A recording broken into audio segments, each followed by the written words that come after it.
Alrighty, so we have a great fight here. So it's Jose Aldo versus Pedro Munhoz. So Aldo has a 1 inch height advantage and a 5 inch reach advantage.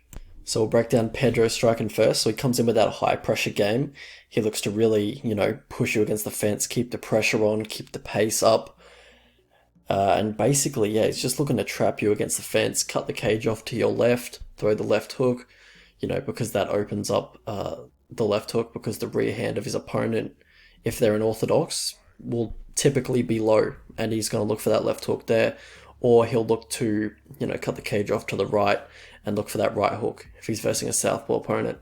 So yeah, he likes the hooks in the pocket, he likes to get in close, get in boxing range and just start trading in the pocket. He's not scared of trading in the pocket. In fact, he prefers it if that allows him to keep the front foot, because if he stands his ground and starts exchanging with you, he doesn't really have to accept the back foot, and that's not really his style. He doesn't like fighting off the back foot.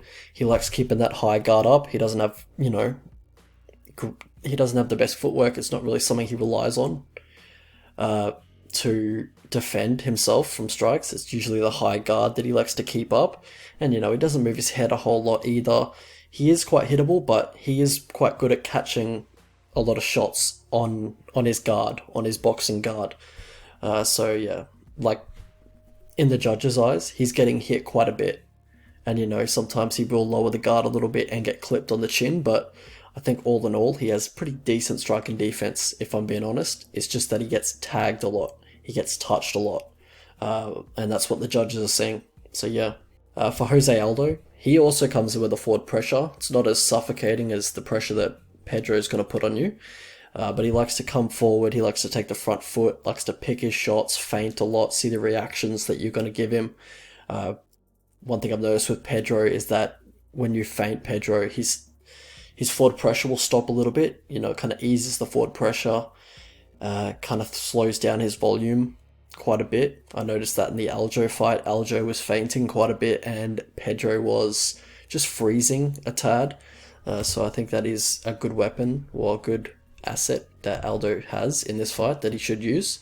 But Aldo is very fast twitch. He definitely has a speed advantage in this one. Pedro Munhoz, he's generally giving up the speed advantage in his matchups. And Pedro has had trouble with guys with really fast hands and good footwork in the past, like Cody Garbrandt, in the exchanges with Cody until that, last exchange, obviously. John Dodson, he had trouble with the speed of John Dodson. Jimmy Rivera in their first fight, and early on in the second fight. But he does have problems with guys with fast hands. For Jose Aldo, everything's tight. He never overextends on anything. It's just all, really good technique and, very tight, doesn't overextend, doesn't, leave too many openings for his opponent. He's got very good striking defense as well, especially on singular strikes. So if you pop the jab out at him, if you don't set up the jab, or if you don't set up your straight right, it's probably not going to hit him. Like, he has very good head movement, very good reflexes. As he gets older, probably that's going to slow a little bit, which is cause for concern. But, right now, his reflexes seem good, and, he seems like he's still got very good striking defense. But if you do tag him, he will try and get it back. Like, he will really try and get the punch that you landed on him, and he'll try and, throw one back at you even harder. And that's just, a common tendency that he has in fights. If you touch him good, like if you hit a really nice, clean, straight right on him, he's going to look to come back and really, really tag you with a 1-2 or a right rip to the body or a left rip to the body, something like that. And he does mix in, rips to the body quite well. Very nice left rip to the body, as we saw against Jeremy Stephens, really debilitated Jeremy Stephens with that body shot. And that's one thing he does very well, is work the body, jab, 2 to the body. He's always looking to change levels and mix it up. Yeah, he also has nice kicks as well, very nice leg kicks, nice switch body kick when he's versing an orthodox opponent. And, you can't not talk about the leg kicks of Pedro Munhoz as well. Pedro Munhoz has very good leg kicks as well, and I'm very interested to see who, has more success and who's more effective with the leg kicks in this fight, because I do believe these guys are the 2 top leg kickers in the division.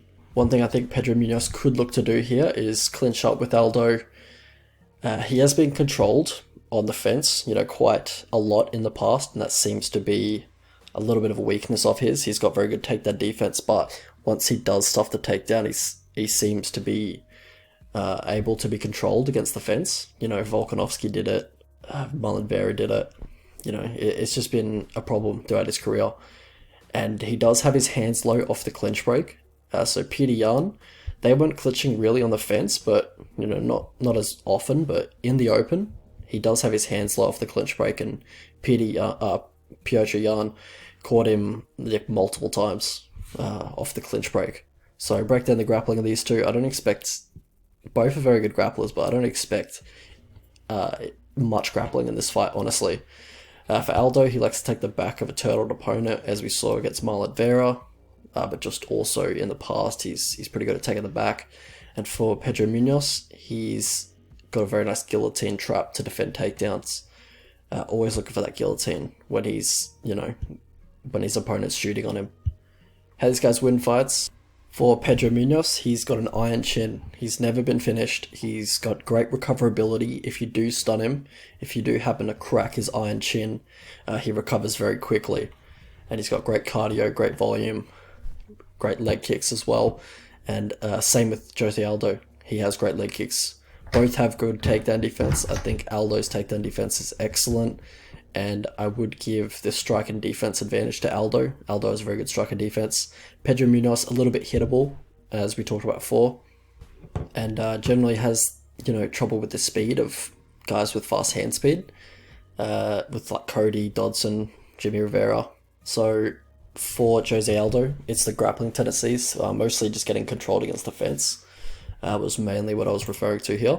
So past a victory for these two. So for Pedro Munhoz, look for constant jabs, volume on the leg kicks, teeps to the body. I feel like Aldo may have a little bit of a weakness to the body at 135. I think Yan hurt him there a few times in their fight. Like, he's got to be depriving his organs like crazy. Like, there's no chance he's not. But also push him to the fence just to win minutes. Marlon Vera did very well at that. For Aldo, look for feints. Don't stand and bang in the pocket. Like, the guy has a granite chin. And yeah, you just don't want to stand and bang in the pocket with Pedro Munhoz like Cody did, because we saw what happened. Also, look to check the leg kicks and look for body rips underneath the high guard of Pedro Munhoz, because he does keep those hands up in that high guard. He's got a granite chin, so just try and, rip the body. So how I see this fight going? So great fucking fight. Definitely a great fight. I forgot how beautiful that fight with Piotr Yan and Jose Aldo was. Like, so technical, so many brilliant reads being made by both sides. Aldo fought great, but Yan is he's just a superstar. He's a superstar, man. And yeah, I really like the 135 division. I think it's very exciting. Almost every fight, they bring it. It's most skilled division in the UFC, in my opinion, all round. And the forward Aljamain Sterling just happens to be the champion, but I don't think that's going to be for long. But anyway, just the whole roster of 135, just incredible fighters. And, both these guys are incredible grapplers, but both prefer to strike. And I'm not expecting a whole lot of grappling in this one. I'm kind of hoping for a leg kick war. I selfishly want to see who's the best leg kicker in the division, because I think it's between these two. Pedro is more prolific with them, but Aldo, when he lands a leg kick, even like one or two, his opponent, they switch stance. Like, you can tell he's got a lot of snap and a lot of power and impact on his leg kicks. Both check leg kicks. I think Aldo is better at checking them, but Pedro doesn't even care if you check his leg kicks. Like, he went shin to shin with Jimmy Rivera like 10 times, and he just kept throwing it. He didn't stop one bit with the leg kicks. I think if Aldo is able to take the front foot away from Pedro Munhoz, then I believe he wins quite comfortably, but I'm expecting Pedro to get in his face and be the aggressor in this matchup. And this is a stylistic matchup that Aldo has struggled with in the past. Like, very few fighters in the division could go technique for technique with Jose Aldo. It's the durable guys that don't stop throwing and just keep coming forward that give him trouble. The ones that just won't go away. I'm talking like Piotr Yan, Max Holloway, those kind of guys. And he's got another one of these guys here. The path of victory for Pedro Munhoz is, as always, just to go forward, hammer the low calf, keep the volume up with the hands. Aldo, he has been outworked in the past for sure. Early on, I think the Aldo head movement will make it hard for Pedro to land anything besides the leg kicks. But as the fight wears on, I see Pedro landing more and more with the hands. The leg kicks will probably be a constant thing. Jose does slow down, and the pace that Pedro puts on you is similar to the pace that Petr Yan and Max Holloway push. Probably not Max Holloway, but it's similar. It's a heavy pace that these guys push. And we saw Jose fade in those two fights with Max Holloway and the Petr Yan fight. But especially in the Holloway fights where it was basically non-stop action. And that's what I think this fight's going to be, is just non-stop action, because that's how Pedro Munhoz fights. And we saw Jose's reaction time and speed slow significantly in that matchup with Max Holloway.